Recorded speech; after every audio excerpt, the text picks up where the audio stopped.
Hello, everybody, and welcome to the Artisan Central Podcast, the podcast that looks for the art in everything. My name is Tim Michael, and I am excited to spend another episode with you guys. I appreciate all of your support, and got a lot of fun stuff to talk with you guys about today, as well as an excellent interview with Blaise. You guys are going to love that. So a lot of great stuff has happened, and as you can see, the show is being produced on Sunday, which means that I have had a very busy weekend. I had a wonderful time drawing caricatures over the weekend for a live event, and then also spent time with my wife, and we went to some birthday party stuff and had a really good time. So it has been an excellent weekend, and thank you very much for your patience for us to get the show on the air. Got some new tech coming in as well. I'm really excited about that, and that would be that I am finally upgrading my Cintiq system. Now, let me say this, that it's nice to have friends who are very involved in keeping up with technology and seeing how prices are on things, because a friend of mine suggested that I take a look at someone who was selling a Cintiq on eBay, and I ended up buying that. So I am upgrading from a 12WX to a 21UX, which is it's a used system, but I'm really excited about it. And then the price was very well, so at a certain point in time I can just save up a little bit more and get myself my 13HD like I was planning on doing. So that way I'm portable, but also have a nice studio set up. So that will be a lot of fun. I'm really excited about that. My wife was very kind to support me in that, and once she supports me in something, I kind of jump on it like a little kid. So it's always a blessing to have her be cool with the things that I do, of course. So got a lot of great stuff going on and a lot of great stuff to look forward to. That's going to be something that is going to be the highlight of my week, most likely, if it runs properly. As long as it ships okay. I'll let you guys know if it doesn't.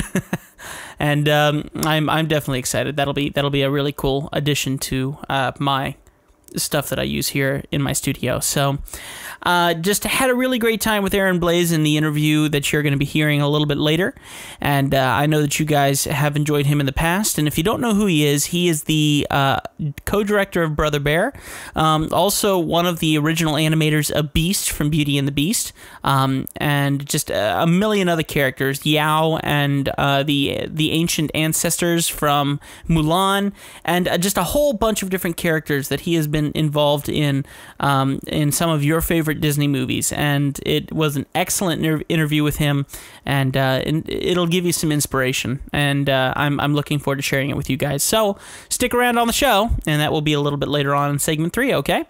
So as you guys know, we are a podcast, which means that we are on iTunes and Stitcher. So if you do not know how to have a podcast, and you want to have the podcast downloaded to your phone, or you just want to be able to know when the next one comes out, just go ahead and go to Stitcher or iTunes. You can go to Stitcher.com or iTunes.com and just look up the Artisan Central Podcast, and you'll see all the great ways that you can keep it close by.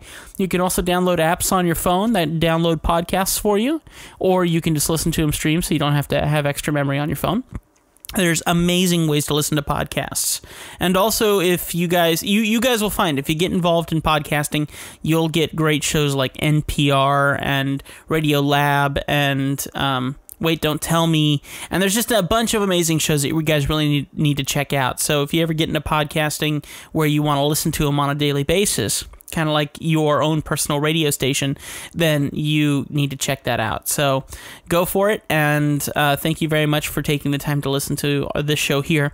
As you guys know, we do have a fully functioning website now. You can go to artisancentralpodcast.com, and on there you can click on Listen Now, and all the links to Stitcher, iTunes, and of course our mini player, which is a very unobtrusive little player that you can just keep on your desktop and listen to the shows on your computer.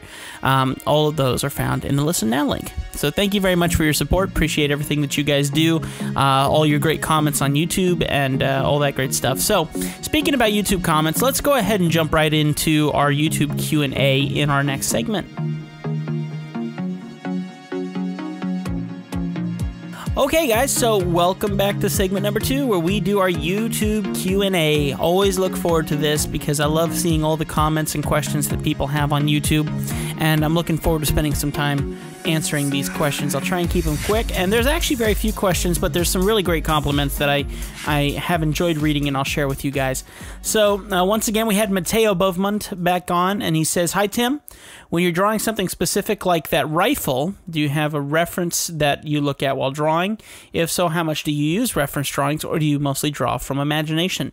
He's talking about a video, excuse me, I'm talking about a video where I actually recorded live, and we had quite a few people show up. That was a lot of fun. I think now quite a few people. Let me put it this way: quite a few people. I think we had a maximum of like 12 or 13 people at one given time, and that was a lot of fun. And usually, when it comes to live stream events and things like that, you don't get a lot of people. At least I certainly don't. Other people, yeah, they'll get in the thousands of people watching them, but we're not quite there just yet, are we? So he was asking about a certain rifle that I was drawing for a commission I was doing for a client, and asking about whether I use reference photos. Honestly, I try to do as much as I possibly can from imagination. I really like feeling that my own creativity can create everything that I want to see on the paper or on the digital file. And when it comes down to it, there's just certain things that you really do need to have a reference photo for. So yes, I admit I do use reference photos sometimes, but I try not to as much as possible. I do find that when I do have a reference photo, my artwork looks a lot better, but I try not to admit to that as often as possible. All right, so Rich Perota says, "You explained color theory in 30 minutes. This is better than 3 semesters of color theory in college. Thank you so much." I tell you what, that's a major compliment right there. So thank you very much, Rich. I appreciate that. Piano Books 42 says, "I tried this just because I had to see it to believe it. I thought maybe it would help a little, but only a little, since my painting has always been rudimentary. I feel as if I had discovered some ancient secret." Thank you. And both of these comments are both on the video, Color Theory According to Tim Michael. So if you haven't seen that yet, that's one of my most popular videos. It probably is the most popular video on YouTube right now, secondary to blending in Photoshop. And I would suggest checking that out if you just want a basic idea of how to color someone and make sure that your colors are crisp. A lot of people seem to like that video.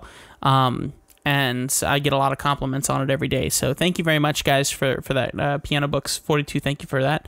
Hi Wong says, why my brush can't cover over other color.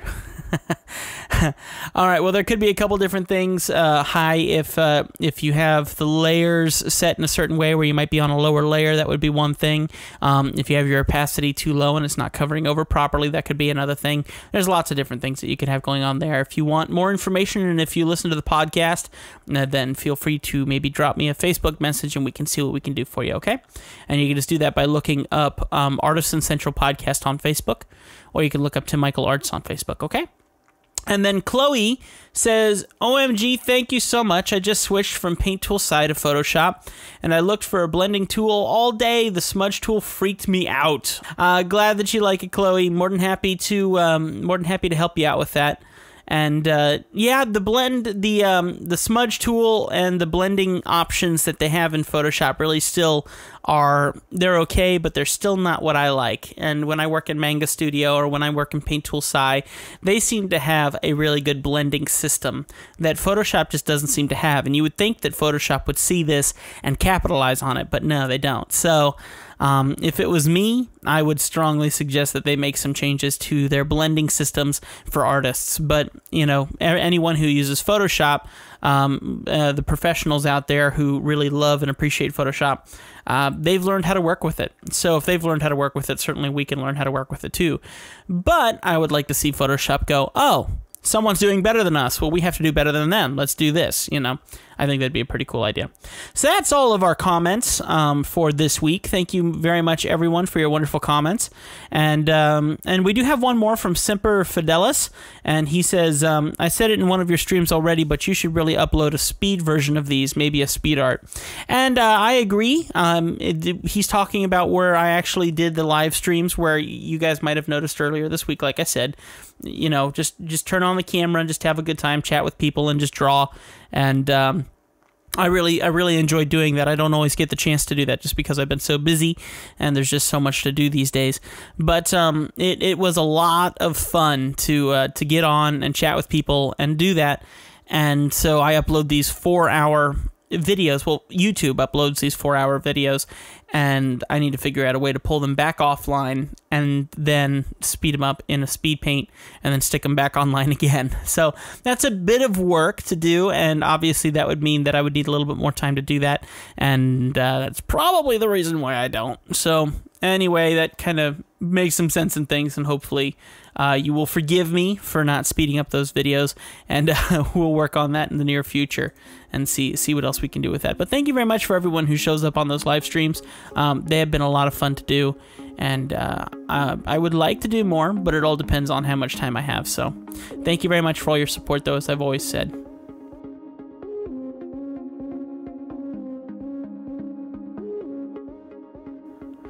Well, guys, welcome to segment 3. I am super excited about this interview you're about to listen to, but first, an introduction. Aaron graduated from the Ringling College of Art and Design in 1989 from the illustration program. He was then hired by Walt Disney Feature Animation, where he spent 21 years helping to create some of the greatest animated films ever made. During that time, he worked as an animator or supervising animator on Rescuers Down Under, Beauty and the Beast, Aladdin, The Lion King, Pocahontas, and Mulan. In 2003, he was co-director of Brother Bear, for which he earned an Oscar nomination for the Best Animated Feature Film. After Brother Bear, he helped to develop several projects, but ultimately left Disney to pursue an opportunity back home in Florida. Aaron recently served as a 2D animation supervisor and character designer for The Bear and the Hare, an advertisement loved by millions around the world. He also set the Kickstarter record for funding the first animated feature film via the crowdfunding platform. Art Story is currently in development. We do have a very limited amount of time to chat and a lot of ground to cover, so remember that you can check out ACP's first episode to learn more about Aaron's start and his connection with some of your favorite movies. We greatly appreciated having him on our very first show as we learned to make a little bit more of a smoother running podcast. Sadly, during that time, we lost over 2 hours of the interview that was recorded with him. Now, 4 months later, he has generously come back to help us to make up for what we have lost. We hope that you enjoy listening to this episode as much as we enjoyed recording it.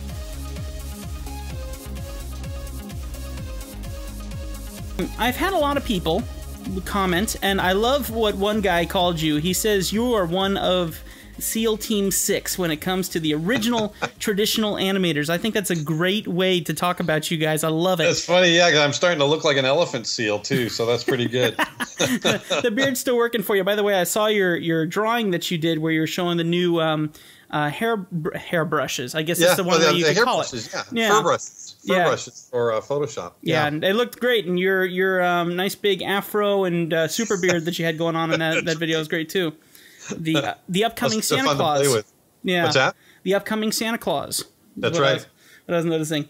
But we've had a lot of people come in and leave comments, and they liked what we had at first, but they also wanted to know a little bit about before your animation life. How did you get started in art as a kid? And so give us that story. Well, you know, I got into animation pretty young, so there's not a whole lot before animation, but you know, I'm just one of those guys that has always drawn. There's never a time that I didn't draw. Mm-hmm. You know, when my mother would put me in the high chair, she would take, you know, brown paper bags from the grocery store and tear them apart and lay them flat and give me crayons. And, you know, I was drawing faces and animals and stuff when I was like 10 months old. Mm-hmm. So I've been drawing as long as I can hold a pencil or a crayon or whatever. But I've always had an affinity and a love for nature and animals. I've always felt that connection.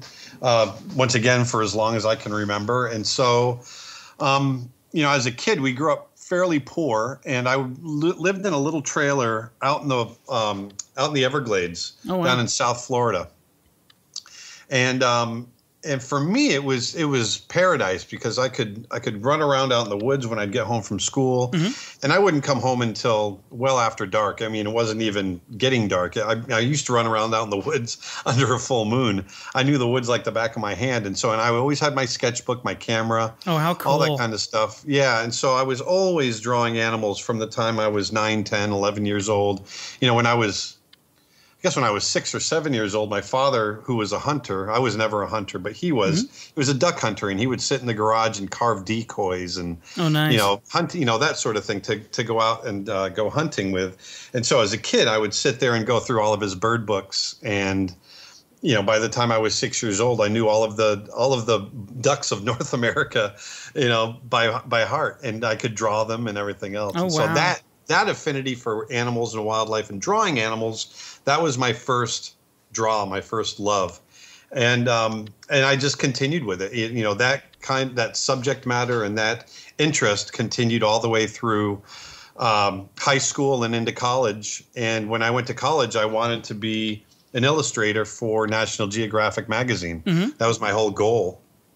And I found out that they didn't take staff illustrators. They did everything freelance, and I didn't want to do freelance. Sure. So I just started putting my portfolio out there, and I just happened to get it to Disney. Disney was coming into town, and so I got them a portfolio, and that's how animation started for me. It was really by chance. When you started drawing as a kid, did you always want to be an artist when you were growing up? Did you like drawing? Did you feel like you were going to be in this career as you got older? Drawing was the only thing that I could really. I always knew I was going to be an artist. Drawing was the one thing I could do. It came so natural to me. Yeah. And I worked hard at it, but it really came natural to me. And it was the one thing that I could do where I could disappear. I could disappear into myself. And, once again, my childhood was a tough childhood, not just from monetary issues, but there was a lot of family stuff that went on. And so art and drawing and that sort of thing was a great escape for me. Yeah. And I could lock myself away, and I could just go into these worlds. And to this day, I mean, even now as a 47-year-old guy, when I start drawing and I start painting, I disappear into that. Sure. And time doesn't exist. And I'm in that place. I'm in that zone. So, yeah, as far as that goes, I always knew that that's what I was going to do for a living. And it was funny because my parents and all my relatives, that's what they told me I was going to be. Yeah. Oh, nice. I was very well supported by family and everything when it comes to that kind of stuff. And so, from the time I was 5 or 6 years old, that's what they were saying I was going to be. I was going to be a commercial artist. That's what they would say. You're going to be a commercial artist. I didn't know what that meant, but I knew it meant to be, drawing and painting for a living. Yeah, absolutely. No, that's great. So after you became an animator and you drew all these different movies, and you obviously got to be co-director of Brother Bear, you got to work on all the different animations that everyone knows and loves. Can you tell us your favorite scene that you personally animated in one of the feature films that you were involved with? Yeah, I've actually told this story a few times. This one really stands out to me because it really launched my career, and it was a really juicy scene. When I trained, when I got an internship with Disney when I was at Ringling, I was really, really lucky. I didn't know anything about animation, but there was this one guy out at Disney that saw my portfolio. He took a liking to it, and he wanted to take me under his wing. And that guy was Glenn Keane. What a name. And so Glenn was, the cool thing was I didn't know who he was. Sure. I'd never heard of this Glenn Keane guy. So I wasn't starstruck. I just knew he was a really good artist, and I wanted to learn everything I could. So I wasn't afraid to go into his office. And he was just finishing up on Oliver and Company and getting started on The Little Mermaid. And probably 3 or 4 times a day, I'd interrupt him and bang on his door and show him drawings and try to get information from him. And so we really struck up this great relationship over time. And so after I finished up my internship and I was hired as an animator, I started in Orlando when this animation studio opened there. And that studio went from 1989 to 2004. We had a really good run there. But one of the first features that we worked on was Beauty and the Beast. Actually, I think it was the first feature we worked on. I think we did a little bit of ink and paint on The Little Mermaid, but we did Beauty and the Beast. And so Glenn was the lead animator for Beast, the character. And so he wanted a Florida guy that could do the Beast. And so he asked me to come on to the unit. There were 6 of us all together. All the 5 other guys, 5 other guys were, including Glenn, were in California. I was the only guy in Florida. And so it was a really big break for me just to be able to work on a feature like that and work on a main character. But Glenn was always very, very generous with his work. He was always great about bringing young guys up and giving them their opportunity and giving them the rope they needed to really succeed. And so he gave me the sequence where the Beast is getting, it was after the wolf fight, and he's in front of the fireplace and he's getting bandaged.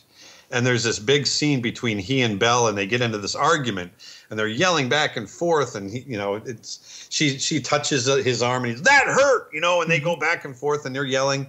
And I was 20, I think I was 22 or 23 at the time, and he let me animate that, and it was just such a great experience. One of the things I did is I took that whole sequence, and I went to California for a couple of weeks, and all I did was sit there and thumbnail it. And thumbnailing means, you know, sitting down and working out little drawings, figuring out, kind of working out the roadmap for what I want to do through the animation on that sequence. And so I spent 2 weeks just doing that in California with Glenn, planning out the whole thing, so that by the time I went back to Florida, I just kind of sat down and cranked through the whole thing. And once again, I was saying earlier that scene kind of launched my career, because after that, other directors took notice, and so my next film after that with John Musker and Ron Clements was Aladdin. Yep. And so they saw the animation and thought, hey, maybe this guy's ready to do a small supervising role. And so I got Raja the Tiger after that. And it just kind of grew and blossomed from there. But it was all because Glenn Keane had enough faith in me and was generous enough and gave me this great scene to do. I've been watching a lot of those movies recently, mainly because you had worked on them, and I gotta admit, I pause it every time I look at Mulan and the ancient ancestors, and they come up like, I know who drew that. You know, it is so much fun seeing your work, and I hope that everyone who's listening, once you guys realize all the stuff that Aaron Blaise has been truly involved in some of your favorite Disney movies and stuff, you guys are going to have a whole new appreciation for this stuff. And this guy's got a great heart. Like I said, he's come back because of my fault of losing the original audio. We're asking a lot of questions right now that actually were in the original topic that he and I had for about 2.5 hour conversation when we did our last recording. Right. But man, we'll build up that library. Yeah, exactly. But I absolutely love being able to see those movies again and see your work. And thank you. A whole new bunch of inspiration comes out of that, I got to say. So once again, I'll ask it again. We asked it on the previous one that didn't get into the recording. How about your favorite character? What's your favorite character that you animated? Yeah, I think, you know, once again, that's a tough one, because when you animate a character, you work on that character for so long that it actually becomes part of you. It becomes like a child. It becomes so it's like picking your favorite kid out of all your kids. It's just hard to do. And every character, whether they're evil or good or whatever, they all have their own things that you love so much about them. But I got to say, once again, Beast was a big highlight for me as far as a big break goes, and then Raja the Tiger was my first time being able to actually design a character and supervise it, and so that really held a lot of sway for me. And Yao and the ancestors, you brought those up from Mulan. I mean, those guys were a blast. They were a lot of fun. But I think Beast probably out of all of them was my favorite character, and just that was when I really cut my teeth, on animation and really kind of stepped into the next level. Yeah. And, I see you work on, all the different characters that you've just talked about. Many of them are animal characters. Right. And you are an animal specialist. Have you felt that, like when you did Yao, Yao, right? Is that his name? Yeah. When you did Yao from Mulan, did you find that any of the animals and the way that they moved or anything, did you find that any of that helped you in his animation? I've seen your work is very flowy. Yeah, it was funny. Yeah, it was funny. I mean, probably a little bit. What helped a lot it was his design. I looked a lot at bulldogs and that sort of thing. And if you look at Yao's design, he is a bulldog. His face is a bulldog. Even his nose is a bulldog nose. And so that was a lot of the inspiration. I mean, if you look at his beard, the way it comes down, those are the jowls on a bulldog. We just really pretty much copied the design of that dog. And we put it on a human face. So, I get inspiration from anywhere. it's kind of off topic from the question, but one of my inspirations, I think I talked about this last time when I was designing Raja. There is a very distinct design conceit, design style to Aladdin. And it was all modeled after Al Hirschfeld, who is a very famous caricature artist, and very, very flowing, fluid forms and lines. The Lion King. And if you look at Aladdin, the next time you look at Aladdin, if you weren't aware of that design conceit, look at it again, and you'll see Al Hirschfeld, especially in the genie, all over that movie. Yeah. And so I was trying to come up with these long, fluid, curvy kind of design lines for the tiger. And I was having a really hard time coming up with something I liked until I was walking down the street one day, and there was a car, a Jaguar, parked in next to the road, and I looked at the hood ornament. And if you look at the hood ornament, it's got these very cool, flowing kind of lines to it. Yeah, and absolutely. That was my inspiration to the final design for Raja, the character. Very nice. And if you guys haven't seen one of Aaron's videos that he has on his YouTube, we'll talk about his YouTube in a minute, is a redrawing of Raja. So if you want to see that, that's really good. I actually saw that 2 nights ago, and that was excellent. Oh yeah, the latest one that I just did, where I rendered him as if he was real. Yeah, exactly. Yeah. Saw you put all the fur in there and everything. I was going, man, this guy is a show off. Let's see. So, can you tell us a little bit about the day in the life of an animator? Well, back in the days when we were doing 2D and that sort of thing, I mean, and we were all very young, and a lot of us not very disciplined. A lot of our day was spent, rubber band fights and playing practical jokes on each other all over the studio. But as far as when you're really getting down and working, the day in the life from let's say the day in the life of a shot, animating a shot, normally what you would do is you'd sit down with the director, and we would have what's called issuing sessions. And so the director would sit down and say, hey, here's your shot or shots, and this is what we want you to animate. And this is the scene. This is what happens in the scene. We would go through the storyboards to see what the emotion is, and basically just everything that's been done up to that point. And, it's up to us to go away and figure out how the acting should be portrayed on the screen. So we take all that information. We take the dialogue. We know the length of the shot. The dialogue has already been recorded, so we listen to that over and over and over again if the shot has dialogue. Does it get annoying yet? What's that? Does that get annoying at any point in time, hearing it all over again? Oh, yeah, it does. Sometimes it does. But if you're really into it, a lot of times you can't hear it enough, actually. Sure. It's the long scenes that really kind of grind on you. Sure. But you start listening to it, and through repetition, you start forming a picture in your mind of how that acting is playing out. And so what you start doing, like I was talking about earlier, is thumbnailing.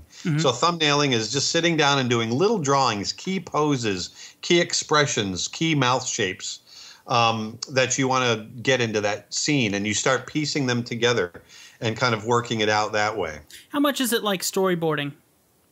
Thumbnailing is very much like storyboarding, where storyboarding would be maybe, two or three drawings per shot.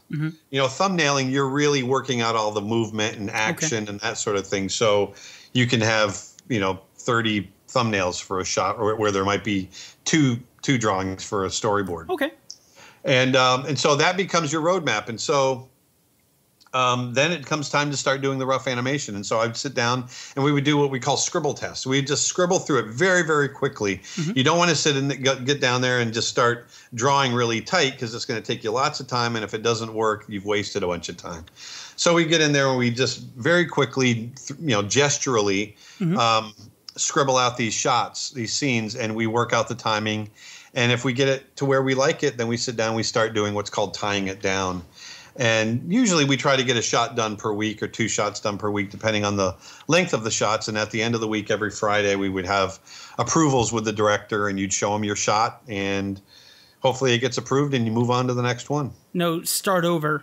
Yeah, right. Hopefully. I've had that happen a few times. Oh, dear. So here's a question for me.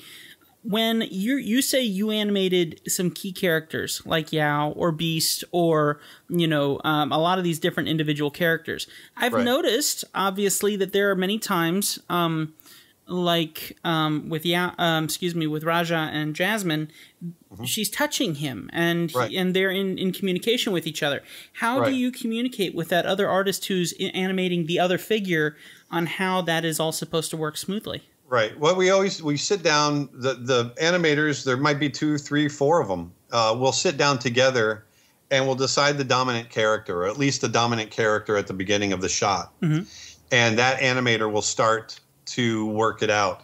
But we'll get together and we'll start mapping out where our characters are going to be, so that that first animator will at least have an idea. Okay. And so then that animator will, in the case of Jasmine, let's say it was Mark Henn, who was the lead animator on Jasmine, and he would start animating her and indicate where Raja might be. And then if Raja takes over in the shot, or in the case, actually it was Mark Henn and I on Beauty and the Beast as well. He was doing Belle and I was doing Beast. And if it was a shot like the one where they're arguing in front of the fireplace, the Beauty and the Beast, then he would do a section and then hand it off to me, and then I would do it where he was dominant. Then I would hand it back to him, and we would just trade back and forth until the shot's done. But it's really driven by that dominant character. That makes sense. That makes a lot of sense. So once you've done your finishing sketches, do you ink them, or do you send them to someone who is an inker?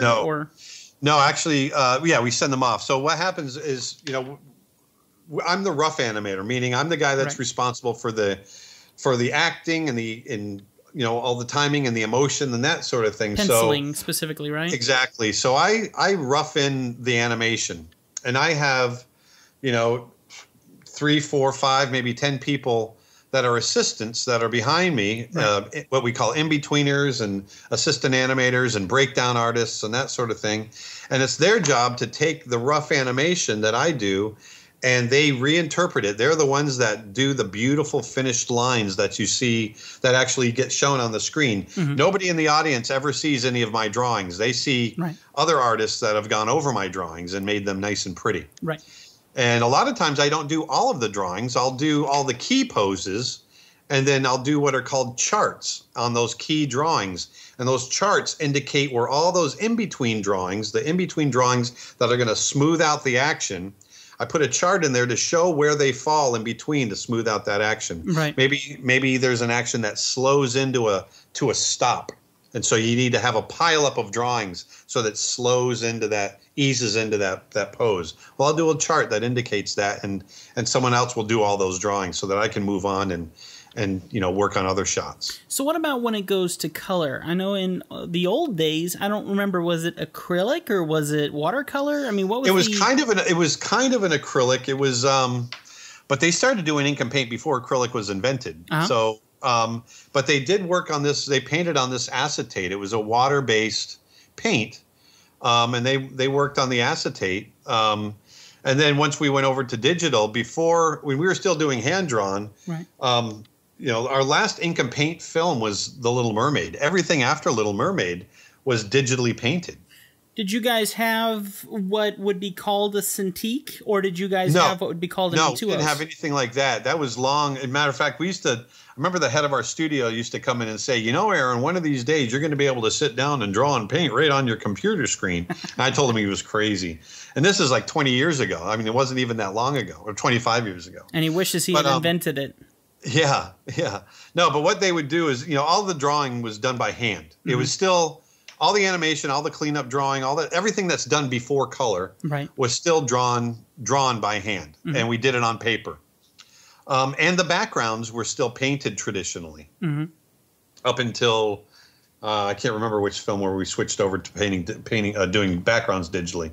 But anyway, but then those drawings, those cleaned up paper drawings, were scanned and made. They had a digital version of them now, and they would go into the computer, and then ink and paint artists that a year earlier were painting on the back of cells were now taking a mouse and moving the cursor around and picking colors and filling areas on the drawings, and that's how it started out. I wonder how much they liked that in comparison to doing cells. Yeah, there weren't too many happy people. I wouldn't expect so. Yeah. Now, if everyone got their hands on Cintiqs, they might feel a little bit more like they're getting back to their original. Yeah, exactly. I love my Cintiqs. I can't get by without them. Yeah. I got a weird question for you here. Sure. And what is your most prized possession that you still have from your animating career with Disney? My desk. Your desk. Your animating desk. My animating desk that I animate Aladdin and Beauty and the Beast and Mulan and all those films. When I left Disney, I was able to take my desk with me. So I've got little carvings in that desk when I did Lion King and everything else. And so I've still got that. That's in my little room downstairs where I do my hand-drawn animation. Yeah, I still work on it. You showed us your picture of that room. It's getting a little yes, compact it's getting a little cluttered. Yeah, I haven't been in there for a while, so all my art is just ending up in there. Yeah, if anybody who's listening wants to check him out, you really need to look up Aaron Blaise on Facebook. You can look up the art of Aaron Blaise on Facebook, and you'll get lots of pictures of what he's up to, his latest animations. He's working on a lot of great projects right now, including one that we're going to talk about right now. In August 23, 2013, you successfully founded your Kickstarter project with Chuck Williams called Art Story. You had 1,785 backers with a grand total of $365,670. We talked about it. I love the idea behind the story, and I really want you to share that with everyone again. So tell us a bit about the Art Story film. Well, Art Story, before Art Story, I was working after I left Disney. I came back, backing up from that even more. Disney, we had the studio in Orlando. We worked there for 15 years, and then they decided to shut that studio down and consolidate. So they laid everybody off, except for about 10 of us. There's 360 people there. They saved 10 of us, and we relocated out to California. And I was in California for about 7 years and eventually decided to leave Disney. There was an opportunity back here in Florida where a company called Digital Domain was starting up a new animation company, and they were doing it right on the coast in Port St. Lucie, Florida. It was just a dream. I'd always wanted to come back to Florida someday to my home. And the ability to come back and actually, start up an animation studio and be one of the founders of it, not just a director, but one of the key people. So it was an opportunity I couldn't resist. So we came out, my directing partner, Chuck Williams, and myself, and we worked a good 3 years. We developed several films. There was an Art Story being one of them.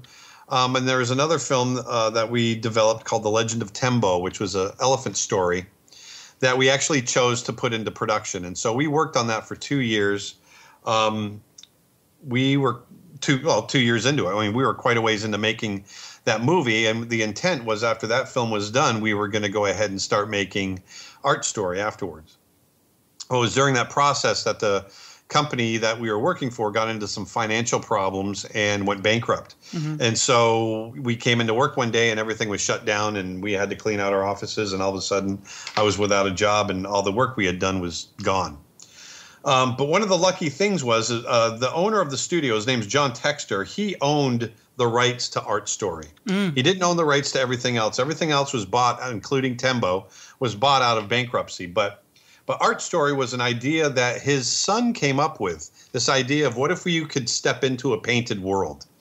And so we really liked that idea, and so we started developing it. So lucky for him, lucky for us, we were able to retain that development work that we had done. So after the studio went under, we decided we wanted to find a way to start over again. And so we took Art Story and had all this development done on it, did a little bit more development. We decided to launch it into this Kickstarter campaign. It got a lot of attention. We were successful. And so that's the backstory for that. So as far as the story goes for Art Story, it's about a young boy and his grandfather. The boy's name is Walter.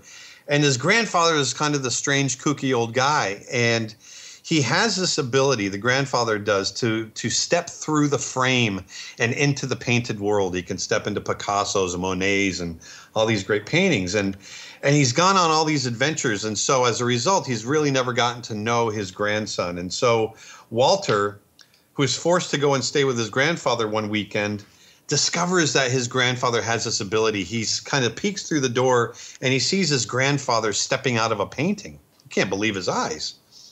And so after his grandfather's gone to sleep one night, Walter steps into this room and he finds this paintbrush. And we find out later that this paintbrush belonged to Leonardo da Vinci, and that Walter and his grandfather are the last in the line of the Da Vincis. And so this paintbrush has been handed down from generation to generation, and it enables you to step into the painted world.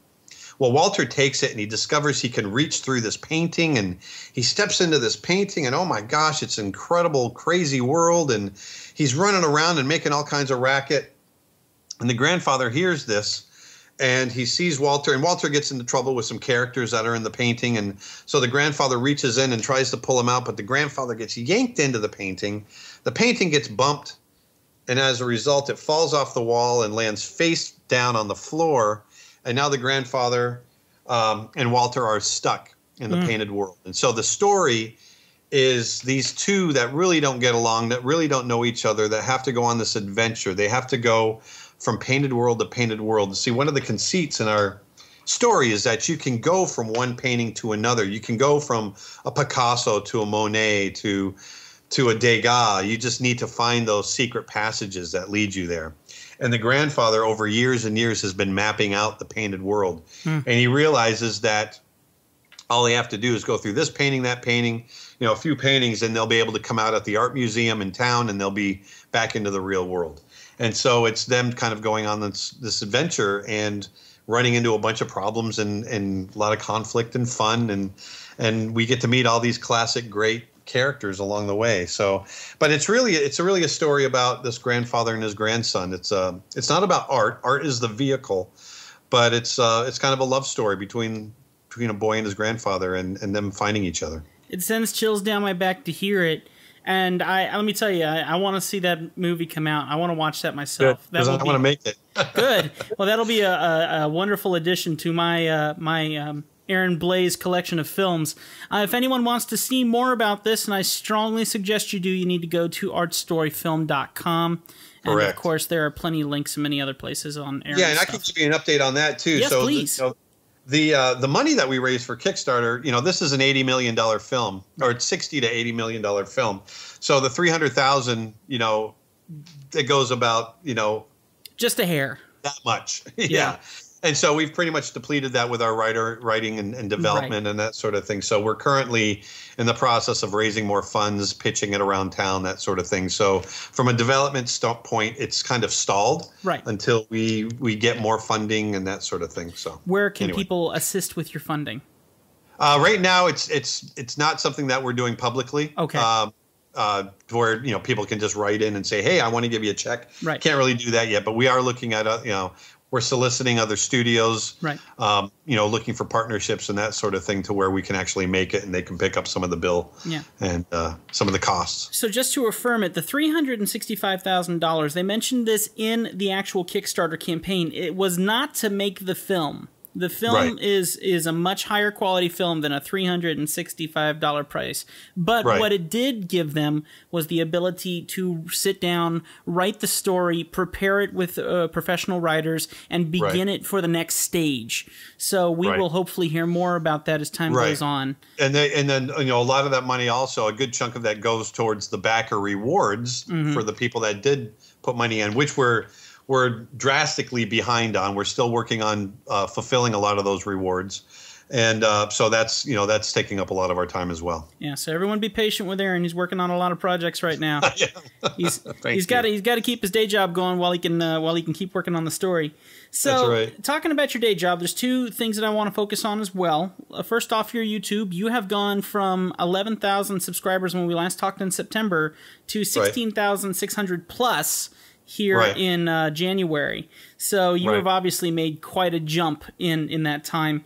Please tell us. Not as many as I want, but we're getting it. At least every day I'm gaining some followers. I want to be up in the, I want to be talking to the masses. I want to be in the 50, 100,000, follower range. Well, apparently you're on the right track. We're working towards it. Yeah, you're on the right track. So tell us a little bit more about your YouTube channel and the free lessons that you're offering on there that I know a lot of kids and young adults my age would greatly appreciate to know about. So tell them about that if you can. Well, the YouTube channel goes hand in hand with my website.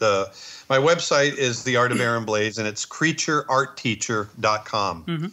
And I've got a couple of partners that I'm working with that are helping me with my content. They've built the website.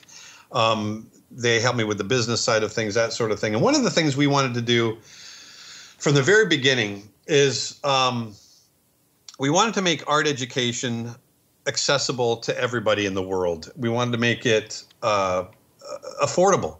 You know, I'm one of the things that really bother me is how expensive art school has gotten over the last several years. You know, to go to a major art school and to go for 4 years, you're coming out of school with, you know, $140,000, $160,000 debt if you have to pay for the whole thing. And that to me is ridiculous. Now, we're not anywhere near a place where we could where you could go to my site and get lessons instead of art school, but we do want to be supplementary, and we want to give you stuff that's going to help you out. And if maybe you're stuck for 1 year and you can't afford it, well, maybe you can come to our site, and you know, over time we're going to build it up enough that you can get enough education there. So that being said, you know, the YouTube channel, we fill it with a lot of nuggets, a lot of information. I do a thing called Aaron's Art Tips, where I try to, you know, every couple of weeks I put together a new video, and it's just that. It's an art tip. You know, little nuggets of information that I've learned over the years that, you know, might help somebody else down the line that's just starting out. And you never know what it's going to be. It could be some, you know, a nugget of, you know, how to work in Photoshop, how to work in charcoal. It could be talking about animation, lip sync and animation, a lot of different things. And so I try to cast the net really wide and include a lot of different art disciplines and that sort of thing. And then, you know, if you want something a little bit more involved, then I have tutorials that you can pay for at my site. But even those, you know, you have a two-hour tutorial for $15. So I try to make, like I said, everything very, very affordable. But, you know, at least we're getting some kind of income coming in so that we can keep doing it. And so everyone's happy. You know, one of the things we along with saying that we wanted to make it educational is, you know, if we make everything really cheap, then we can go for the masses. Right. And so that's been our goal. Let's make it really, really affordable and let's do it on a worldwide scale. And so far, the response has been great. You know, one of the other things that I find that is a big driver towards those, and I'm new to social media, but is Instagram. I'm finding, you know, my audience is in the 14 to 25-year-old range. That's the main body of my audience. And so I've got, you know, 27,000 followers on Instagram that, you know, I post artwork and drawings and paintings there, and it, you know, people from there go over to the YouTube channel and the website and that sort of thing. So they're all very tightly connected. Sure. What's your Instagram? My Instagram is Aaron Blaise Art. Okay, easy enough. Aaron Blaise Art, guys. Same with my Twitter. It's the same with my Twitter. Wonderful. Look it up. Look it up. So Twitter and Instagram, that's great. And that's great because we also got to talk about creatureartteacher.com was next on my list. So now we're going to have some fun. Okay. Since you were last on, some things have changed on the show.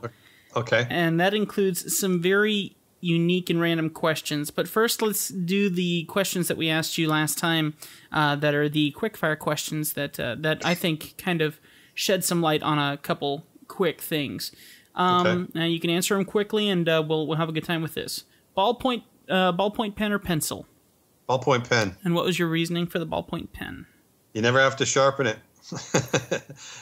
You know, I love ballpoint pen. They're waterproof, and you can paint right over the top of it. I've got piles and piles of Bic pens that I do tons of artwork with, and I never go anywhere without my pens. I rarely use pencil. Yeah, I agree. Do you have a certain brand within the Bic that you like to have for your Bic pens? No, just the regular, those where you can get the whole, you know, pack of 20 or something for like $2.50. There you go. They last forever. They last forever, and they draw great. So for all of our starting artists out there, remember that you guys can draw with the same tools. Well, yeah, that's just real quick. I would do a little side note on there. Go ahead.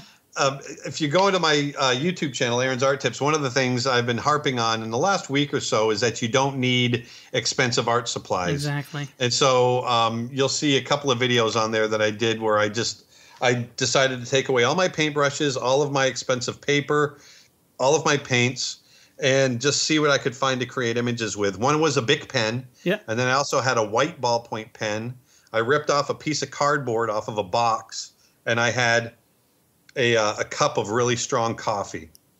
And so I painted with the coffee, drew with the pens, and did it on cardboard, and ended up with some really fun art. So I saw that. That was gorgeous. I was going, you've got to be kidding me. So, well, the point is, thank you, but you don't need, you can use a big pen and you can create some great art. Pull from your environment, like that guy. I've seen him on YouTube all over the place, where he's got pancake batter and he's making. Yes.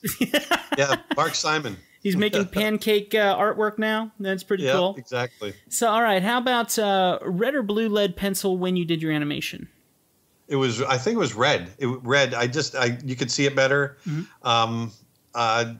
For me, I liked red better. I could see it better. Yeah. Android or Apple? Apple. Yeah.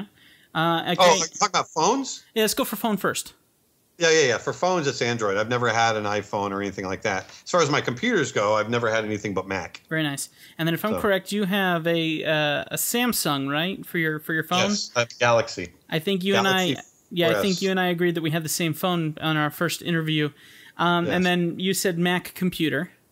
Yes. And have you tried the new MacBook, the new Mac Pro, the little black cylinder? No, that's actually I am actually getting ready to buy one of those. My current old, kind of like 2 generations back tower that I've got, G5, is just not keeping up with everything that I need to do. Absolutely. So we're going to be getting the new Mac Pro tower, or a cylinder. Wonderful. And then cartoon or realism? That's a tough one. I go back and forth. I love doing realism. Even in my cartoons, it tends to fall towards realism. Even the caricature is somewhat more towards realistic. I've never been a kind of Warner Brothers kind of guy, although I love doing that. I mean, I animated a couple of Roger Rabbit cartoons, but I really do fall into the realism world more than I do the cartoon world. Yeah, Roger and the roller coaster, I believe you said it was? Roller Coaster Rabbit. Roller Coaster Rabbit. That's what it was. Yeah, yep. That was the first one. That was the first production I ever worked on. And then there was also Trail Mix-Up.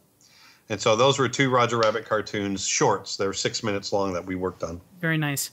All right, so now for the fun questions. Now, I will tell you, Aaron, these are real questions that are big corporations like Google and banks and all these things. They actually ask their employees these questions when they're trying to interview them for job interviews. I wanted to find something funny, so I went online and I looked up funny interview questions, and these are actual questions. So I'm going to ask you. I'm going to ask them to you just to have fun with them. If you could sing one song on American Idol, what song would it be? If I could sing one song on American Idol, man, I love, if I had the range, if I could actually sing, I'm a 70s kid, so anything from the 70s. But I'm also, I'm a big fan of a guy named Amos Lee, and anything that Amos writes, I love. Arms of a Woman, any of those songs, very smooth, groovy kind of songs.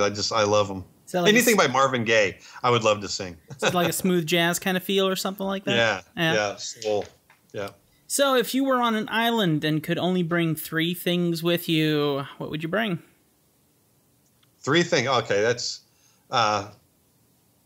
paper, paintbrush, paint. There you go. There you go. If you were a box of cereal, what flavor would you be? These are real questions. I would be grape nuts. Grape nuts. I don't even know if they make them anymore. Yeah. Do you believe in Bigfoot? I do not. Yeah. Why is a tennis ball fuzzy? I am not even kidding, Aaron. These are real. These are real questions. Am I supposed to answer logically, I guess? However you want. I had someone answer some of these questions. I'm a more logical guy about a tennis ball is fuzzy so that it doesn't bounce out of the court. That fuzzy dampens the bounce a little bit. So maybe that's why I'm a little bit fuzzy. I don't know. If you were a new addition to the crayon box, what color would you be? What color is fat? I guess the color of bacon? Maybe a kind of a greasy beige kind of brown. Mm-hmm. This next one was a funny one when I asked one of my other interviewees how does the internet work? Oh, it's a series of tubes. I don't know. It's I don't know. It's magic. There you go. Gandalf. He's got a hand in there. There you go, Gandalf. You shall pass, but you shall not pass my bandwidth. Yeah, no, the gal that I interviewed, her name was Kimberly Bangle. She was a professional photographer. She'll be on the show multiple times, and she'll update us on her stuff. But her answer was, I think it works quite well. There you go. If there was a movie produced about your life, who would play you and why?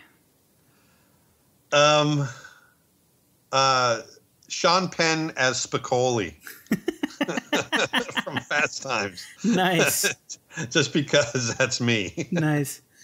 What is the funniest thing you've had happen to you recently? Oh, my gosh. Recently? Recently. The funniest thing? I don't know. Yeah, that's a tough one. My life has been so quiet. My cat threw up on me. I mean, that was kind of funny. Oh no! But it's I've become so introverted in my life now. That I'm gone independent. I spend not a lot of funny things happen in front of your computer 14 hours a day. This is 6 a good days point. a week. This is a good point. And if it does, if something funny does happen, it's probably because your computer shut down and you lost 20 hours worth of work. Yeah, exactly. Yeah, that's something to laugh at later. But yeah, I have great conversations with my cats and my 2-year-old grandson, which is a lot of fun. So that there's some funny stuff that come out of there. Where would you go in a time machine? Where would I go? I want to go back. I want to go back to before I was born. Anytime before I was born. I've always wanted to go back to the period when my father, who I'm very close with, when he was my glory days, when I was 16, 17, 18. I wanted to go back to his 16, 17, 18-year-old days and meet him and hang out with him. That's a great answer. Yeah, so that would be, in the mid-50s, and I just thought it would be a lot of fun. All right, here's a fun one for you. How would you market ping pong balls if ping pong itself no longer existed? Well, there's still a lot of drinking games out there. And I've been known to throw a few ping pong balls into a beer can or a beer cup. But other than that, I love ping pong guns. I used to have one, actually. Really? Yeah. So, I guess any one of those would be a good marketing strategy. There you go. What would I find in your refrigerator right now? More condiments than you will find in anybody else's refrigerator ever in the history of the world. Oh, you want mustard? I got 5 kinds of mustard. You want olives? I've got 4 kinds of olives. I've got pickled peppers. I've got pickles themselves, sweet pickles, dill pickles, spicy pickles. I've got every condiment you can think of, I've got in my refrigerator. Oh, good heavens. That's excellent. If you could trade places with any other person for a week, famous or not, living or dead, real or fictional, whom would you be? Oh, gosh. I would,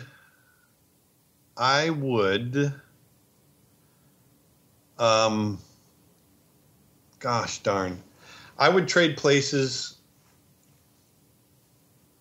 Once again, I talk about my father a lot. I would trade places with my dad, with my father. Give him a little taste of my world. If we could swap places, that would be kind of cool. Yeah. I'd take a little taste of his world, and I could give him a little taste of mine. He was a great guy. Is a great guy. Nice.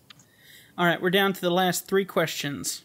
Okay. If someone wrote a biography about you, what do you think the title should be? Persistence. It's a good name. It's a good name. One word, persistence. Yep. If you were a Star Trek and Star Wars character, which ones would you be? Star Trek and Star Wars. I would probably be a. I'm definitely Mr. Logical all the time, so I'd probably be more of a C-3PO kind of guy. And in a Star Trek, I love anything. I'd be that salt monster. Remember the salt monster that sucked all the salt out of the characters? Yeah. Yeah, I'm that guy because anything with salt, and I use tons of it. Nice. And my blood pressure's going through the roof. Well, at least you didn't say you wanted to be Q or anything like that. Yeah, right. And then the final question, and it's, have you ever watched Inside the Actor's Studio? Occasionally. Yeah, I love it. And they have a really great bunch of questions. And the last one that they ask is a really good one that I like asking too. If heaven is real, what would you like God to say at the pearly gates? If heaven was real, what would he say at the pearly gates? Mm-hmm.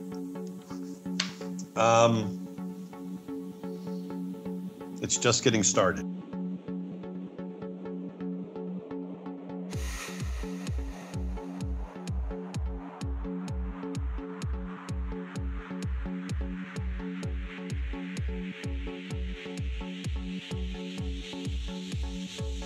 I honestly have a million more questions for you, obviously. Okay. And I'm we'll sure save them for the next one. Exactly. I'm sure our listeners do too. Once again, guys, Aaron has been absolutely wonderful to come back on the show. I really do not want to wear out my welcome with him. He has been so generous to come back on. But I have already asked him if he'd come back on yet again, and we will have him one day in the near future. So if anyone is listening and you have a question for the one and only Aaron Blaise, I need you to do me a favor. You can leave comments on my YouTube channel, youtube.com/TimMichaelArts, and you can ask any question to Aaron that you want, or you can drop me an email at artisancentralpodcast@gmail.com with your questions for Aaron. I will store them. We will come back and we'll ask Aaron those questions next time we have him on.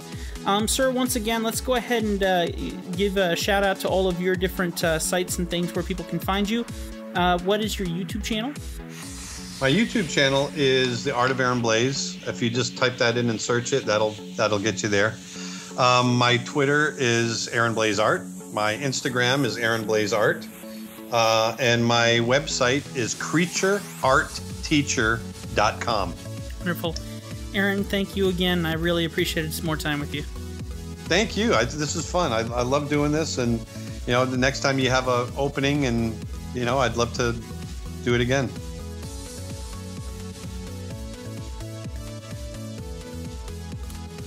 All right, guys, and welcome to our final segment. I hope that you've enjoyed that interview. There is so much more that I look forward to chatting with him about. And remember that we are going to have him back specifically to answer your questions. So if you have any questions at all, there are several ways that you can get those to us. One would be through Facebook, facebook.com/Artisan Central Podcast. And you can leave any comments that you want there, send us messages, whatever you want. You can also go and send us an email at artisancentralpodcast@gmail.com. And then finally, you can also go to youtube.com/TimMichaelArts. All of those areas, you can ask Aaron a question, and we will do our best to make sure that those are answered on the podcast that we have with him in the near future once we have enough questions to make up a show. So, guys, thank you so much for listening to the Artisan Central Podcast right here. And, what did I say on YouTube? Anyway, thank you so much, guys, for listening to the podcast. I look forward to spending more time with you guys next week, and really excited to see how things continue to grow. Remember, guys, that you can subscribe to us on iTunes and on Stitcher. And if you are willing to support us, we need your help, and you can just go to www.patreon.com/Artisan Central Podcast. If you want this show to become more important and you want to see more content come out on the show, I'll need your help, and just go to www.patreon.com/Artisan Central Podcast to learn more how that works. And if you're wanting to see more videos on my YouTube channel, which is Tim Michael Arts, you can go to patreon.com/Tim Michael Arts and donate there to say that you want to see more videos posted on my YouTube channel. Thank you very much, guys. As you know, the life of an artist does come with a lot of difficulties. And what that means is an artist is paid for their time. So time is money. And that is the reason why sometimes podcasts get put up late, or that's the reason why YouTube videos don't go up, because I have to go where the money is. So that's why I need your support on patreon.com. So thank you very much, guys. I would greatly appreciate it if you stop by there. You can set goals. You can set limits to everything, so that way you do not get charged more than you had planned on. So please consider checking that out. Thank you so much for listening to the podcast, guys. I love spending time with y'all, and I've really enjoyed seeing that you guys seem to enjoy the show and you come back for more. And I continue to come back for more, which is more than I usually do. Usually I give up on this at a certain point in time. But it's been a lot of fun to spend time with you guys, find a connection with you, feel a community growing around the podcast and around the YouTube channel. and just really getting that connection that I was really hoping to experience. So thank you very much, guys, and I hope that you enjoyed this podcast. And of course, we look forward to having another one with you next week. And of course, our midweek show Behind the Easel, that's usually on Wednesday, Thursday, sometime around that point in time when I can get to it. So God bless you guys richly. I love you all, and I'll see you next time right here on the Artisan Central podcast. Take care, guys.